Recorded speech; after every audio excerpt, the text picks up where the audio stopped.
Good evening and welcome to Given Academy. My name is Rachel Allman and I'm the Executive Director of the Given Institute.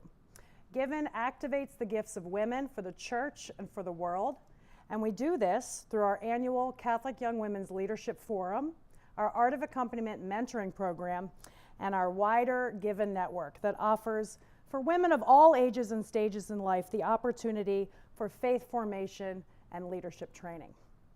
Tonight we're hosting our 5th training of this year's Given Academy, which provides an opportunity to receive practical skills from established Catholic female leaders who are experts in their field. And tonight we want to thank our generous hosts here at the St. John Paul II National Shrine. So to kick us off, I'd like to begin our evening with an executive leadership tip. In 2018, 94% of the Fortune 1000 CEOs were male. The Korn Ferry Institute engaged in a research study seeking to answer the question, what drives the 6% of female CEOs? What are the qualities that drive them to have reached the most elite corporate leadership positions? And their findings were summarized in a report entitled Women CEOs Speak. And this lays the groundwork for our opening leadership tips of Given Academy. We're seeking to gain these successful executive leadership skills and then bring them to bear on our own callings as Catholics and our personal individual responsibilities. At Given, we believe that all women are leaders, and they are leaders of maternal love in their own spheres of influence. So, we're going to jump into our lesson. Korn Ferry identified that women in the pipeline for executive leadership positions should fill gaps in experience and knowledge. Korn Ferry continues saying, make sure you have fluency in the language of finance and markets and understand the strategic challenges the business is likely to face in the years ahead. If you lack experience in important parts of business, get it now, if possible. Well, there couldn't be a more fitting tip for our gathering this evening. Isn't money the hardest conversation to have? And it's also incredibly humbling when business, finance, and budgeting are not a strength of yours. I think that's probably why books like Personal Finance for Dummies, Managing Your Money for Dummies, why they're so popular, the Dave Ramsey method, the FIRE method, Financially Independent, Retire Early. They're all really popular, right? But the tip from Korn Ferry suggests that if you lack the experience or knowledge and you want to be a leader, don't just sit around and do nothing. Fill your gaps. So nothing could have prepared me more for serving as the director of Given than attending hundreds of budget meetings with our presenter this evening. In my past career at the Archdiocese of Baltimore, I served as the director of enrollment management, and ultimately, enrollment in Catholic schools equals tuition dollars, which equals salaries for teachers, keeping the lights on. Right? So my role in marketing Catholic schools, managing the enrollment process from the very first filling out of an interest form all the way to signing a contract, all affected the bottom line of the budget. I don't know about you, but budget meetings can be tense, but they're very eye-opening and critical for the effectiveness of your mission. So as the tip mentions, that you need to understand the challenges the business will likely face in the future, because when those challenges are ignored, nothing good comes from it. As I, and I'm sure many of you, have seen countless businesses fail, schools and parishes close, and beloved programs cut. Much of that comes down to financial management and strong perceptive leadership or the lack thereof.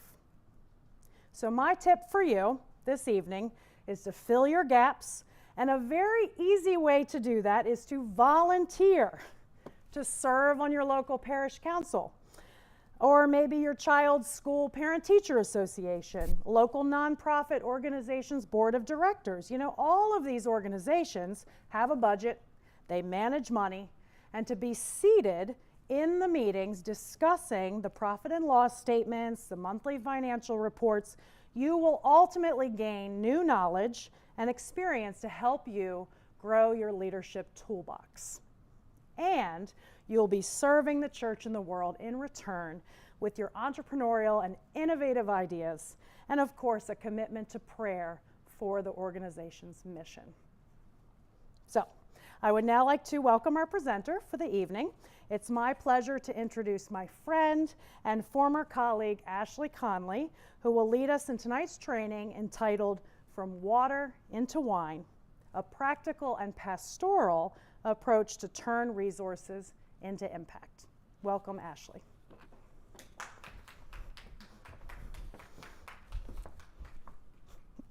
Well, it is my distinct and sincere pleasure to be here with you. I love Rachel.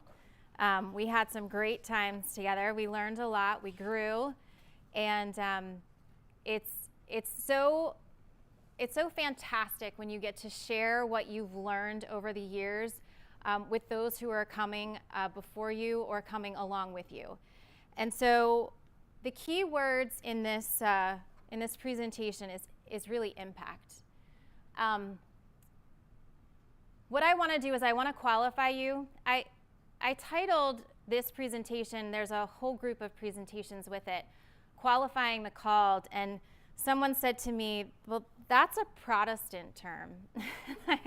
I thought, okay, well, I know that I wasn't qualified when I was called, so why isn't qualifying the called acceptable in the Catholic Church? And I just moved on. But you need to be practical, but it also needs to be anchored in faith. So throughout this presentation, in the beginning and towards the end, I do reference scripture.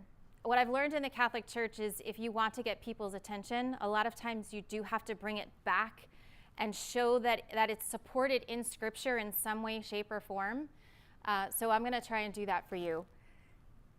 Budgeting is, it can be scary, it can be daunting, but to put it in its most simple terms, you're really just allocating and prioritizing your resources. But what you have to do is, if you budget and it doesn't align with your mission, if it doesn't align with your purpose, if it's not going to create impact, then why are you doing it in the first place? Not the budgeting piece, but the whole purpose of who you are and what you are. Why are you doing that?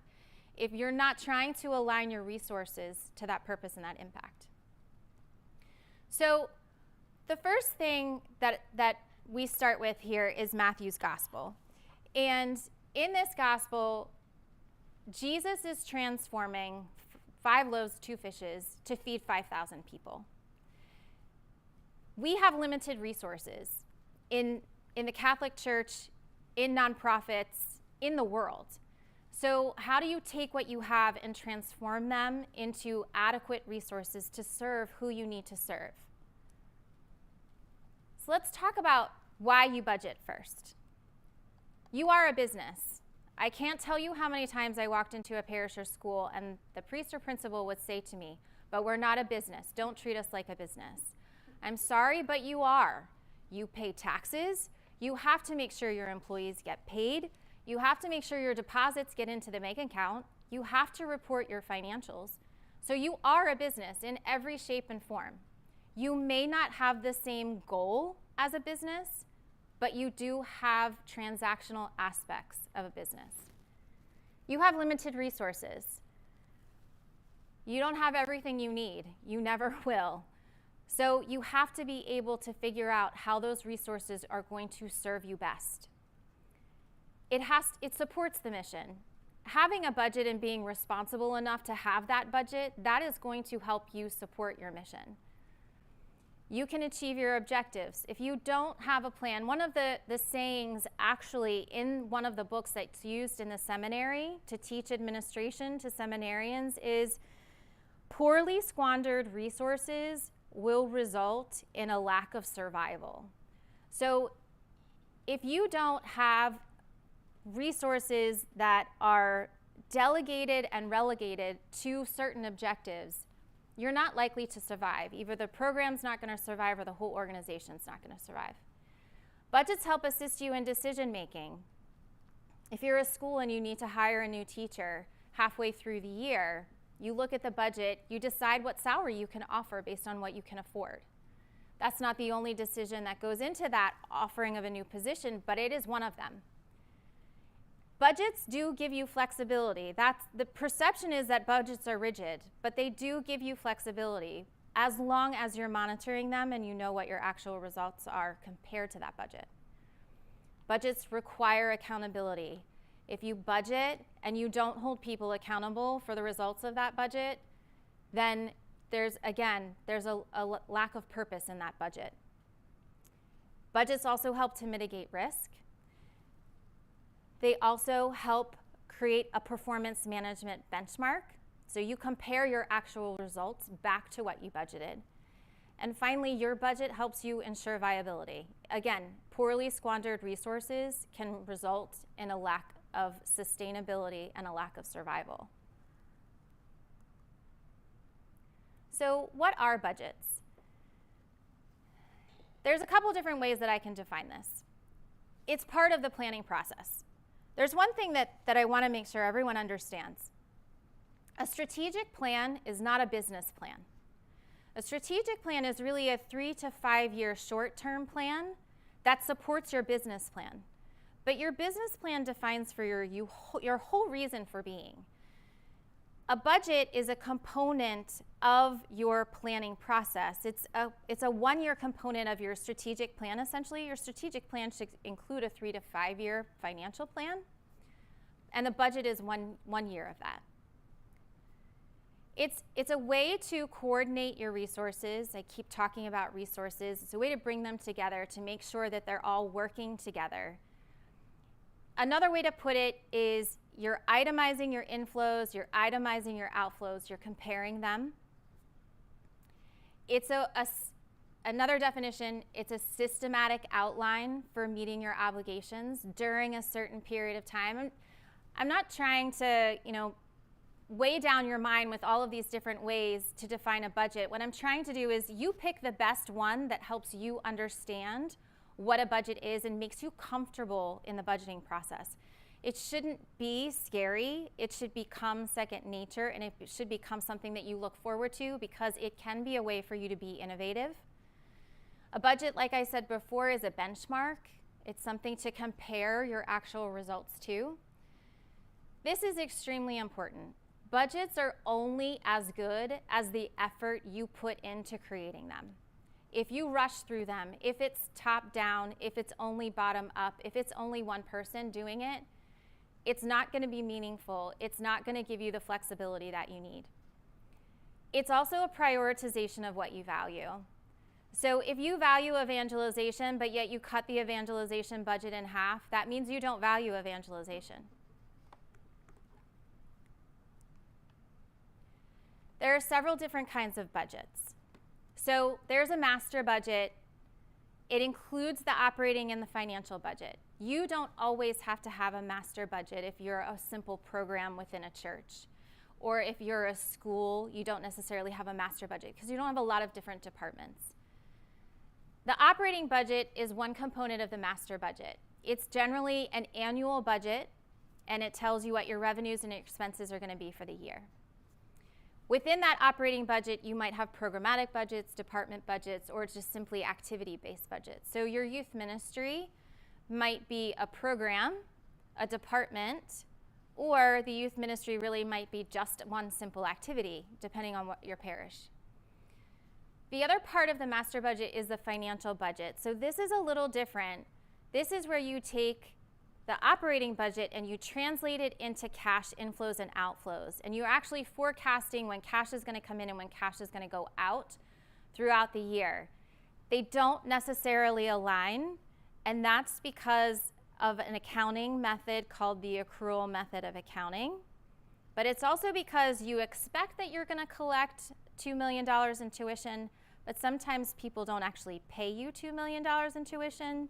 So you might have only actually had $1.9 million. So you try to align and parallel your operating budget with your cash budget.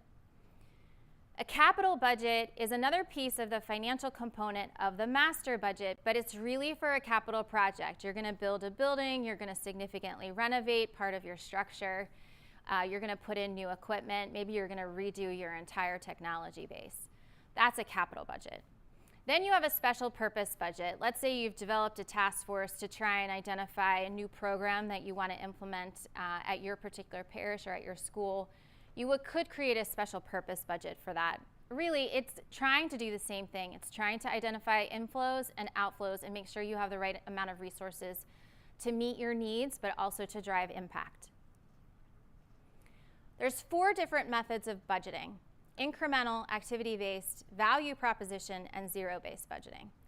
So incremental is probably the most commonly used because it basically starts with last year's number, adds a percentage, and then moves on.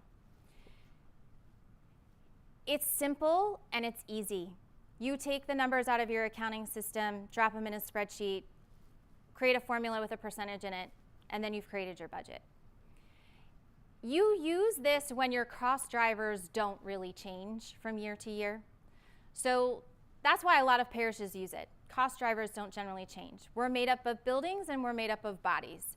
So those are our primary fixed costs. They don't change year to year. A lot of parishes and schools use this type of budgeting. The problem with this type of budgeting and what we have started telling our parishes and schools in the last 2 years is it perpetuates inefficiencies because you're starting with what you've always done and you're just continuing to do it. So that is the caution that I give you about incremental budgeting. It also allows for budgetary slack. If you are a parish and religious ed has always had $25,000 to use for events, they're going to try and use $25,000. Whether it's a meaningful event or not, they're still going to try and use it because that's what's in their budget. That's called budgetary slack, and this method promotes that. It may also ignore external cost drivers. So, for example, risk insurance, property and casualty insurance, has skyrocketed in the last several years. Between hurricanes, wildfires, other natural disasters, bombings, school shootings, everything has caused the risk market to go up. If you just apply 3% as the cost of living increase to every line item, you are ignoring the fact that your risk insurance policy is going to go up by 15%.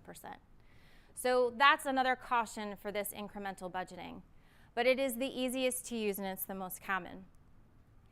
The second is activity-based budgeting. So basically this budget form starts not at the top, meaning the top leadership. It starts at the top saying, I'm going to identify a revenue target or I'm going to identify an enrollment target, and then I build the budget to meet that target.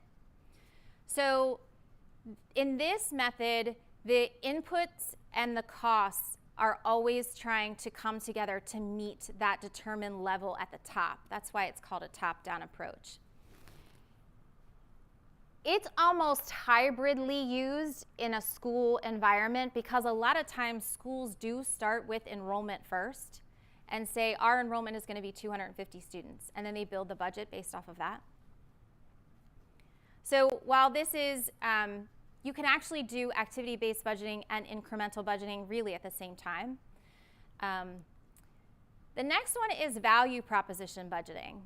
You don't see this very much, and I think that's a problem in our financial world because value proposition budgeting takes you back to that question about mission and impact. And everything in the budget has to deliver a value. And when you use this as a budgetary tool, it avoids unnecessary expenditures because if it doesn't have value, you don't spend that money. You budget this way by asking questions, and there's 3 primary questions. Why is this line item, why is this expense in the budget? Does this expense have impact? Does it impact the mission? Does it create value for the end user, whoever the end user is, your parishioners, your families? And does the value of this item exceed the cost? And if it doesn't exceed the cost, what justifies us spending our money on this item? So again, This isn't used very often. I'm actually trying to create a hybrid of this in the Archdiocese where we use these questions to build the budget, but then we employ this last model of budgeting, which is called zero-based budgeting. And in zero-based budgeting, every number is taken back to zero, and every expense has to be justified. So this is more of a bottom-up approach. It is used very often, but it's not consistently used every year. It's very time-consuming to do because you literally sit down with every line item in your budget and go through every expenditure from the last year and figure out what its purpose was. It can be used to try and address discretionary cost. Again, cost drivers are going to stay the same a lot of times in this budget, but you can get rid of discretionary costs that aren't valid and again, aren't providing impact. It's also a way to shake things up because every department chair, every person who's responsible for a certain aspect of the budget has to come in and justify. It avoids expenditures that aren't essential. Nothing is automatic.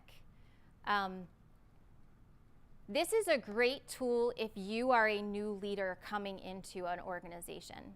So I tell our new principals, you really should have zero-based budgeting the first year that you come for the budget that you're preparing for that next year. Because what that does is it teaches the principal everything that's going out the door and everything that they're spending the money on, and then it allows the principal to prioritize how they want the money spent. Who participates in the budgeting process? A lot of people. Organizational leader, so the principal, the pastor, the CEO, Rachel, they're going to participate in the organization, in the budget creation, but not necessarily in the weeds. So they're going to be the high level, they're going to set the tone. The director of finance or someone in the finance office is really going to be the one who starts this process. You need the director of facilities, the director of human capital, the director of advancement, whatever other executive directors you have to provide input into the budgeting because they're going to help you formulate assumptions.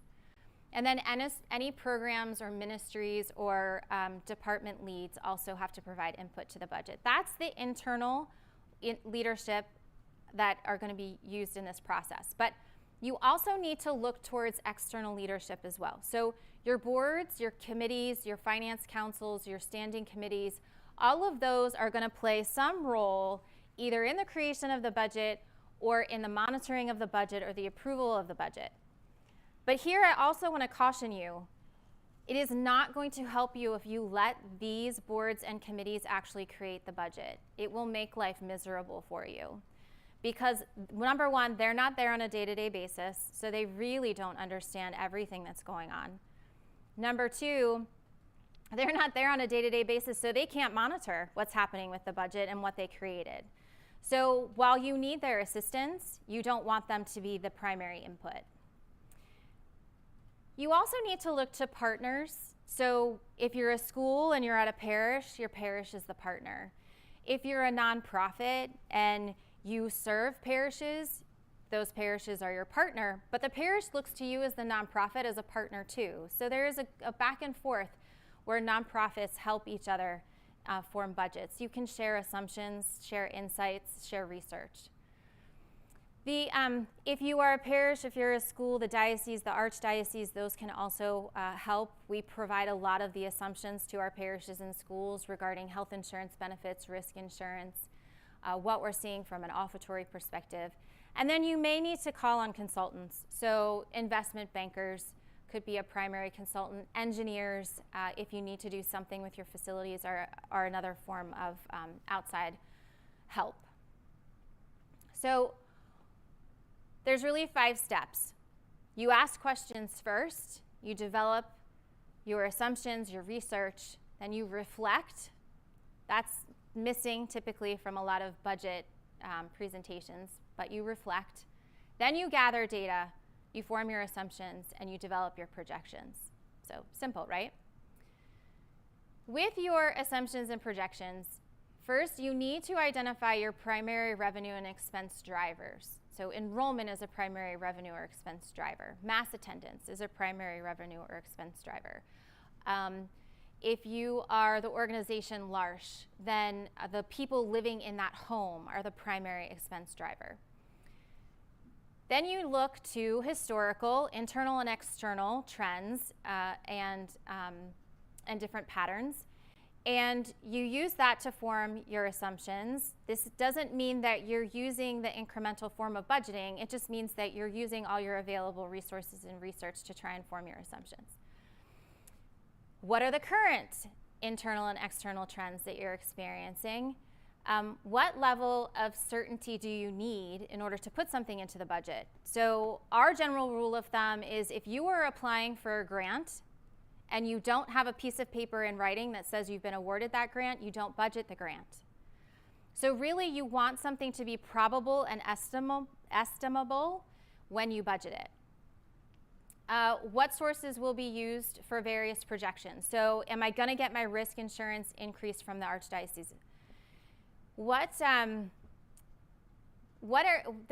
There's going to be programs that are going to continue, but there may be programs that are going to be adjusted. Either they're going to sunset, or they're going to be spruced up, or there's going to be some major transition. You need to understand what's happening throughout the organization when you're forming your assumptions and projections.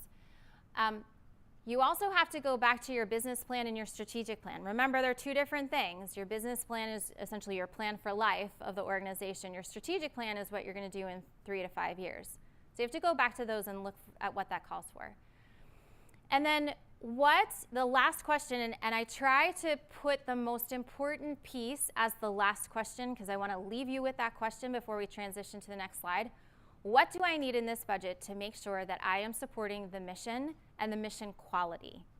So if you're going through your budget and yeah, sure, you're supporting the mission, but the mission is kind of blah, then you definitely need to look deeper and figure out what's going to improve the mission quality. You got to get the budget approved. In the Archdiocese of Baltimore, schools actually have to have a meeting with myself and with the chancellor and their associate superintendent to present their budget, and then we approve it. So internally, there's going to be the organizational leader, the principal, pastor, executive director. They're going to approve the budget. Typically, you have a finance committee approve the budget. Then you take the budget to a board or a council. So in the Archdiocese of Baltimore, we take it to our audit committee first. They approve it. Then we take it to our Board of Financial Administration, as well as our priest consultors. They approve the budget. And then you can have approval that comes from parish, school, nonprofits, parish, the Archdiocese or diocese. So if you're a school, but you're part of a parish, you're going to need the parish to approve the budget. Monitoring the budget is one of the most important aspects of the whole budgeting process, but it's often overlooked because people think once they've done the budget and the budget's approved, then they're done. So once the final budget is approved, you've got to get it into your accounting system because that's going to be the easiest way that you can run your budget versus actual variation reports. Once you get it into the accounting system on a monthly basis, you must print out that budget versus actual and review it and investigate it. You need to write down what caused the variations in that budget. Number one, so you know how to adjust what you're doing if necessary. Number two, so you can make sure that that's included in your budgeting process for next year as part of your assumptions. You generally don't revise your budget. Once your budget is approved, that's it. It's done. It's final, and move on from that. But when you monitor it, it doesn't mean that you can't change what's happening during the current year. It just means that you're going to have a variation to explain. So, for example, if you're a school and because of COVID, you had to significantly increase the number of contracted labor for instruction positions. You couldn't find a Spanish teacher, you couldn't find a PE teacher, and your second grade has a teacher's aide right now because the second grade teacher left mid-year. You're not going to go back in and revise your budget to take out the Spanish teacher, take out the PE teacher, and put half of the second grade teacher's salary in there. What you're going to do is document that on your budget versus actuals, that's the reason why the difference exists. It also helps you to hold the people who are responsible for portions of the budget accountable when you do this budget monitoring process. And you can go to, not to pick on youth ministry, but you can go to the youth minister and say, your budget was $15,000 for events and you've spent $30,000. What are you thinking? You can't do anything for the rest of the year. There are definite stumbling blocks to the budgeting process and to creating a meaningful budget. And I see it over and over again. The first stumbling block that's really not on here is if people just don't buy into the budgeting process. I walked into one of our parishes many years ago and I asked to see their budget, and the finance committee chair said to me, we don't budget here. We're a Catholic church, why do we need to budget? Well, I've already explained to you all the reasons why you need to budget, but if people don't buy into the budgeting process, that's gonna be a stumbling block for you. You're gonna have to change your culture. If you don't allow adequate time to create the budget, that is going to be a stumbling block. Sometimes I talk to parishes June 15th and they say they're just sitting down to start the budget. Well, hello, the fiscal year starts July 1, so you're gonna create your budget in 15 days and get it approved. I don't think so. So you have to have ample time in order to do all of these steps to create a meaningful budget. If you don't correlate related items, enrollment ties directly to fees that are collected, tuition that's collected, how many students are going to use toilet paper and paper towels. All of those things have to correlate. If you create an unrealistic budget, so if you put in that you're gonna get $150,000 from grants, but you don't have one grant approval, that's not realistic.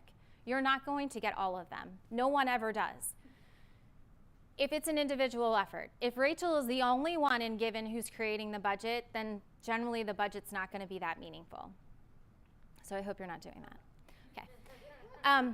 If it's one direction budgeting, so if Rachel basically, she's not actually inputting the numbers into Excel during the creation process, but she's telling whoever that this is what it's gonna be, or if the person who is responsible for creating the budget just creates the whole thing and no one gives any input, that's one direction budgeting. Again, that's not gonna create anything that's meaningful.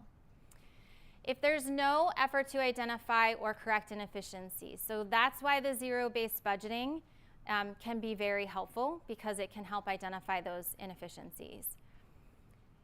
We're dealing with this right now as a Catholic Church as a whole. Our organizations have never budgeted depreciation. So what does that mean? That means we have so much deferred maintenance, we can't even see straight.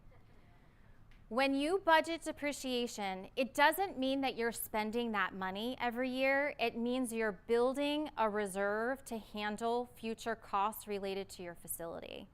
So budgeting depreciation, while it's a non-cash item, it's not actually cash going out the door, it is supremely important to have that element in your budget. If you want to be able to keep the lights on and have the ceiling tiles not fall on the parishioners while they're sitting in Mass. Another stumbling block is if you don't monitor and you don't hold people accountable. These last two, hands down, the most important. You cannot budget to break even. If you budget to break even, you will never innovate, you will never transform, you will never have the impact that you desire, because every year you're just gonna meet the expenses that you have. Parishes and schools have always been afraid to show a budget surplus, because the perception is that the parishioners will stop giving and the school parents will say, I'm not gonna pay that tuition. That simply means that you are not making your case for why you need the surplus that you have. Budgeting to break even doesn't serve anyone, and it actually hurts the organization. And again, I can't emphasize this enough. This is where the pastoral piece to budgeting comes in. If you don't correlate your mission or your long-term planning into your budget, then it's not going to be a meaningful budget for you. So here are some final thoughts, which I simply can't read. So, is it okay if I come over here? Well, no. No? Okay. Can you move the camera? Okay. Yeah. I can? All right. So, budgeting is necessary and useful. It's a planning, reporting, and accountability tool. I'm summarizing here, all the stuff that we've already talked about. But this is the top 10. This is Jimmy Fallon going through his top 10. Budgeting takes time and effort. Budgeting involves the engagement. Engagement's one of my favorite words. The engagement of many stakeholders, and it is not approached from one vertical direction. Budgets help align the financial resources with the mission of the organization. Budgets help to identify priorities. Budgets create benchmarks used to achieve programmatic effectiveness. Budgets help the organization to be innovative and get the most from its resources. And here's two new things that I absolutely love. A few weeks ago, our chancellor said to one of our schools, sometimes you have to get smaller to get bigger. And that is absolutely true. That's going through your budget and finding the inefficiencies. Sometimes you do actually have to accept a smaller footprint in order to grow your impact. So don't be afraid to get smaller if you want to get bigger. You do have to do that sometimes. And lastly, and I said this in the beginning, you budget what you value. So that's priorities, it's mission, it's purpose. A lot of times it's engagement, but if you don't match your resources to what you value, then you've squandered your opportunity. So I'm going to leave you with this. This is Jesus turning water into wine. So I said I want to start with Scripture, end with Scripture. The link hopefully will work. If you click on the words inspiration and ingenuity, it should take you to a TED Talk. I love TED Talks. Basically, Jesus took a very simple resource and he made a very impactful resource to serve at the wedding because he loved his family and his friends. And if you are part of the Catholic Church, then that is your whole reason for being, because you love your family and your friends, you love your faith. And that's how you have to approach budgeting. Is I'm doing this because I want to be a good steward of the resources, because I love my family, I love my friends, and I love my faith. So thank you all for having me. Rachel, thank you for inviting me. I love sharing what I've learned over the years. I love learning new things. I love being open and growing. I encourage you to do that. The talk that Rachel gave in the beginning about filling your gaps, that's absolutely true. I wouldn't have survived 20 years at the Catholic Church if I didn't do that. And so again, thank you, and I appreciate your time.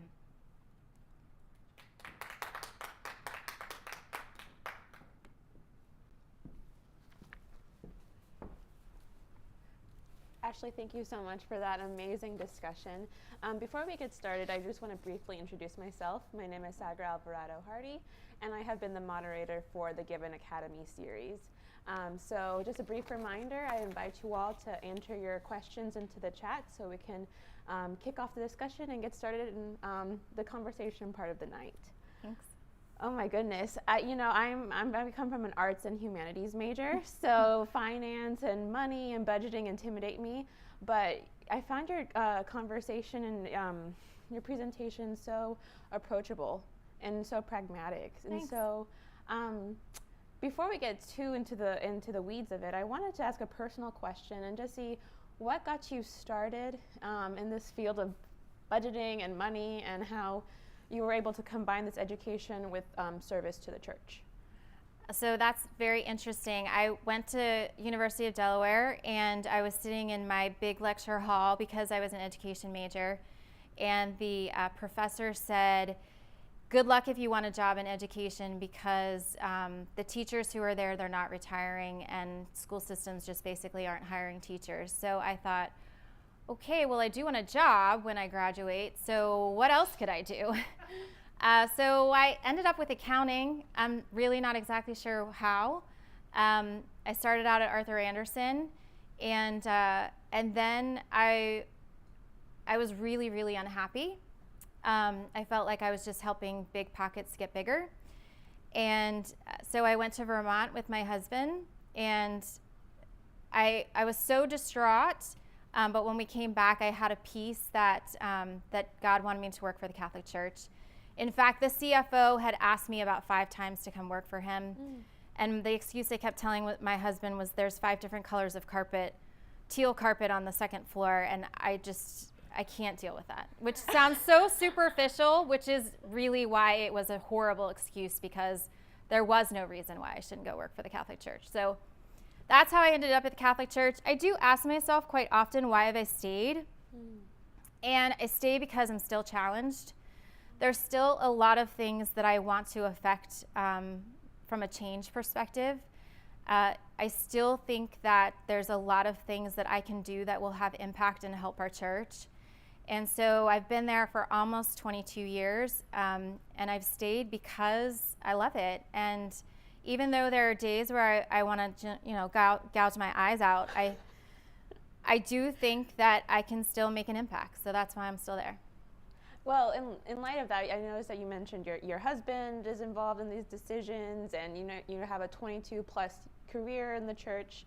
So how do you juggle these different components of your life? How do you juggle your career, your faith, family life, and in addition to that, what would you tell your younger self about juggling all these different components? So it's terrible, and there will be days where I cry in the car after I've just made 3 trips to Catonsville. But I have to put Jesus first. If counter to what culture will tell you, it's not all about you. And so I really, my father passed away in December of 2020. Sorry. And since then I've had a significant transformation in my thinking. And I really have had to surrender and essentially die to self. So I put Jesus first. And if I put Jesus first and I put my faith first, then everything else seems to fall into place. And since I've tried to let the selfishness and self-centeredness go, I find that my work life is better, my marriage is much, much better, my children are much happier, and so that's how I've tried to balance it. That actually reminds me about the gospel at the wedding at Cana, when Mary, Christ responds to Mary in that way, woman, it is not my time. And then Mary just goes to the service and says, do whatever he tells you. So yeah, that's another example of an act of surrender. Speaking of women in the church, having just noted Mary, how do you handle conflict, correction, and other hard conversations as a woman working in the church? So it's excruciatingly difficult, but the first thing I have to go back to, Jesus is my primary relationship. If I remember that, then things are good. But there are a couple kind of key phrases that I've had to train myself over the years. The first one is there's no pride in authorship. So I might have an idea and I share that with leadership and they don't buy into it. But my motto is I am going to keep repeating that idea if it's worthwhile until they do. And I know that they have when they start repeating the words that I've used. So for example, for years I've been using the term value proposition. One of our key executive leaders actually started using the term value proposition and I knew I won. Wow. So that is a motto that I try to live by. There's no pride in authorship. I don't care that he's using it now. I just care that he bought into it because I just didn't stop with it. The second motto that I've really had to try and adopt is the door may close in my face, but I have to find the open window. So I'll give you an example.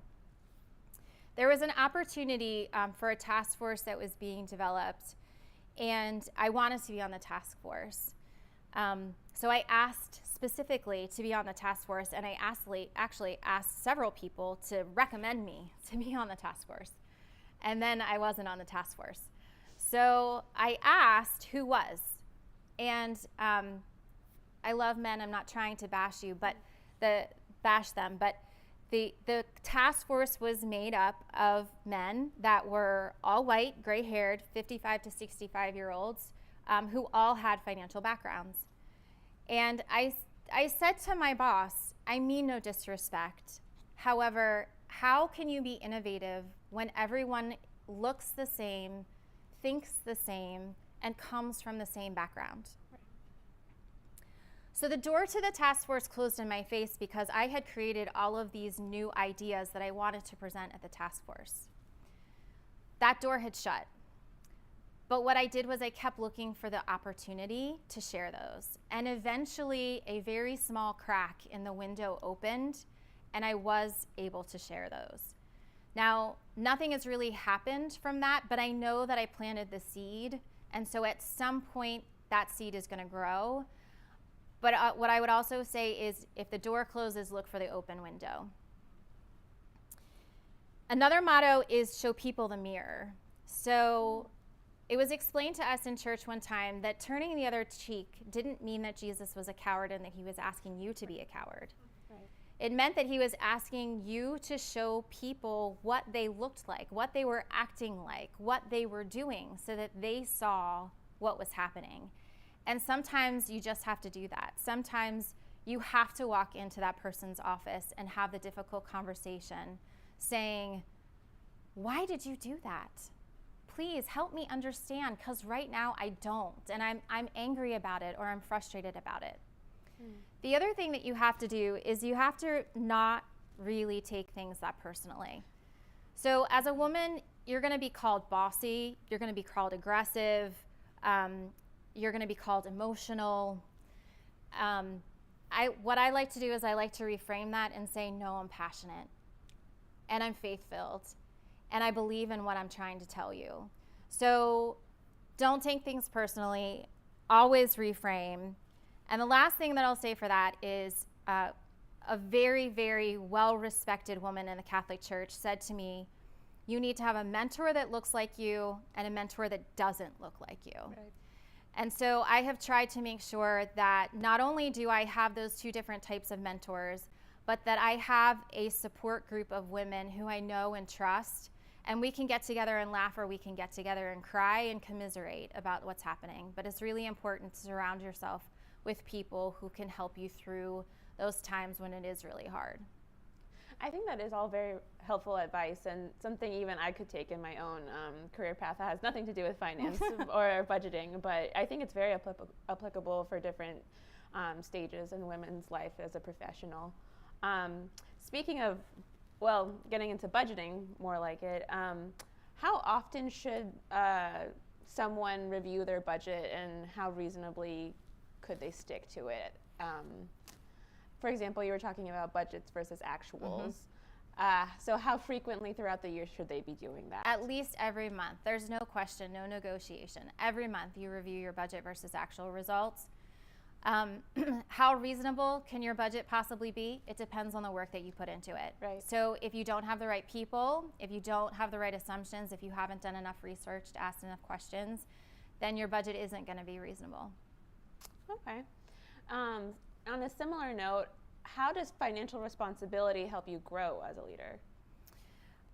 So financial responsibility generally always equates to accountability, because you've been given resources, you have to be good stewards of those resources, you have to be accountable, right? So that automatically creates some sort of leadership role. And pardon me for having some notes, but Oh, no. I want to refer to them. Of course. There's the Catholic version of Lead Like Jesus, and it talks about stewardship. And our parishes and schools often talk about stewardship as Stewardship Weekend, and they talk about people giving money. It's far beyond that. It is so much more. It's about taking the Garden of Eden and maintaining it, and growing it, and cultivating it, and innovating in it. So to be a good leader, no matter what you are, whether you're for-profit, nonprofit, religious-based, is you have to have the elements of the most profound leader in the world, Jesus. You have to be a good steward, you have to be a servant, and you have to be a shepherd. Stewardship really starts from the financial piece and then moves into those other two pieces of servant and shepherd.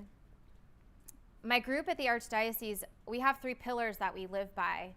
The first is trust.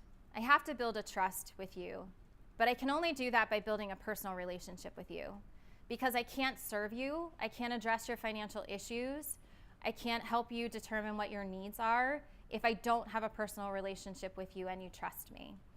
So our leadership takes on that servant aspect, even though we are all accountants in my group. Then lastly is the shepherd piece. And the shepherd is the one who's going to maintain a really fantastic flock. And if it's a bad shepherd, then the flock is going to suffer. That's where vulnerability comes into play. You have to be vulnerable as a leader. People have to see that, you're willing to say, I was wrong. They have to see that you're willing to say, help me, I can't figure it out. Or I don't understand. So you have to be vulnerable. And so that's where the shepherd piece comes in from the financial. There's also one other aspect that starts a little bit with financial from a human resources perspective, but it's a perfect example for how to help people not only be leaders, but create leaders. And that's Daniel Pink has a book called Drive. And it talks about motivation 3.0. And if you want to motivate your employees, you need to give them autonomy. Mm-hmm. But that doesn't mean abdicating responsibility. It means that you give them autonomy. Right. You have to give them opportunities for mastery, which is filling your gaps that Rachel talked about. And you also have to make sure that your employees are tied to the purpose of the mission and the purpose of the organization that you work for. Mm-hmm. There's another book by J.R. Briggs. It's called Fail. And when I told people in the Archdiocese that I was reading a book about ministry failure, they all looked at me and said, why would you want to read a book about that? Well, it goes back to the vulnerability piece. It goes back to the servant piece. But if we don't accept our failures, then how can we grow and learn from them? And that's what we do a lot of times is we're afraid to fail and we don't accept our failures in the first place. And if you want any greater evidence of failure, just look at Jesus dying on the cross to save us from our own sins. So that's a lot more than just financial leadership, but that's really how I have seen people over the years develop into great and fantastic leaders, and what I hope to achieve over my career in becoming a leader. I think that's all really helpful for considering leadership and the role that financial responsibility can play into that development. On a similar note, someone asked, can the principles of organizational budgeting apply to personal finance? Absolutely. I mean, it's the same basics.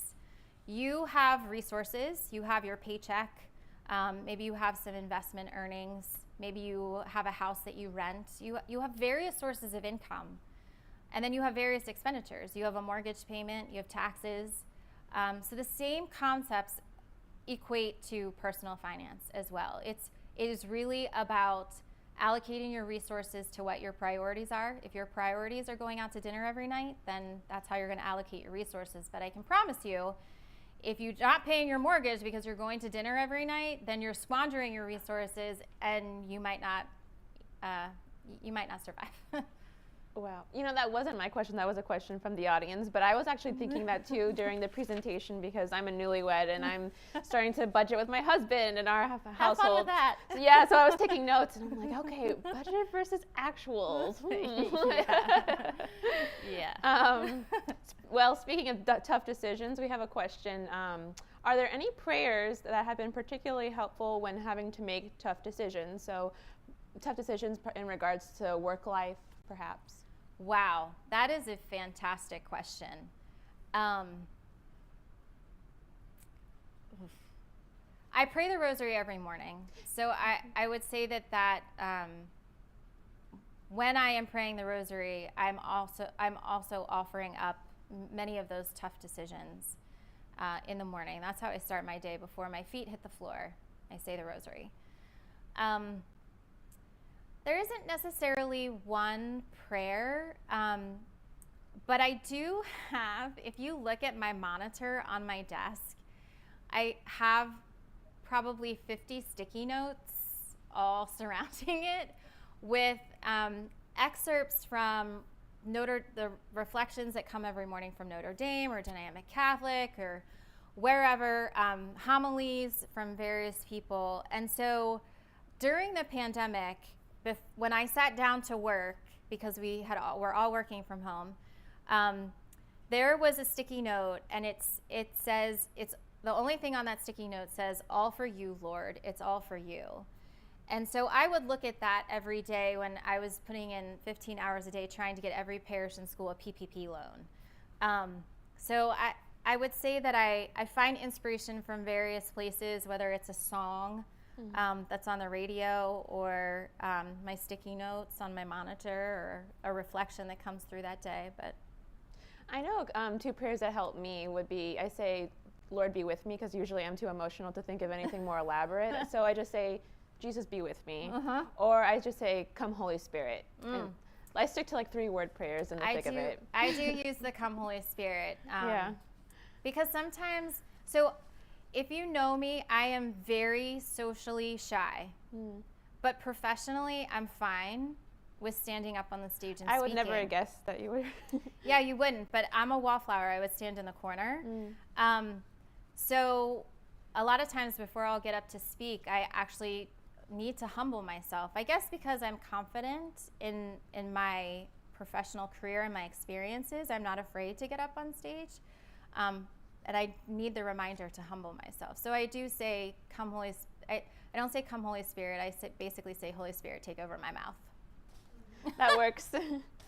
Well, I have one last question. As I was listening to the presentation, I was thinking about how Mother Angelica started EWT, and I was reading the lack thereof of financial planning, and then even thinking more historically to St. Francis of Assisi and starting the church. And not to romanticize any of those accounts, but how would you respond to people who have that sort of mentality, think of the miracles, and maybe dismiss the practical? So I hear that a lot. God will provide. Right. Sure, God will provide. It might not be on your timeline. Right. It might not be on the timeline that we actually need to accomplish something here and now. And God will provide, but it might not be what you want him to provide. Whether he provides or not, it doesn't matter. You still have to be a stewardship of the resources that you have. And so we have to make sure that we have good internal controls, we have good financial management, we have good budgeting practices in place. I absolutely agree. Thank you. Well, thank you so much, Ashley, for joining us tonight. It's been a true privilege to hear about your experience and your career and how you've given your life to the church. It's a true testimony. So I want to thank you all for tuning in tonight. I want to invite you all to join us next month for the grand finale of the Given Academy Season 2 with our topic on Becoming Magdalene in a Mary versus Martha world, led by Danielle Brown. And that will be on March 24th at 8 p.m. Eastern Time. And I would like to leave you all with a video of about the Given Forum. Thank you.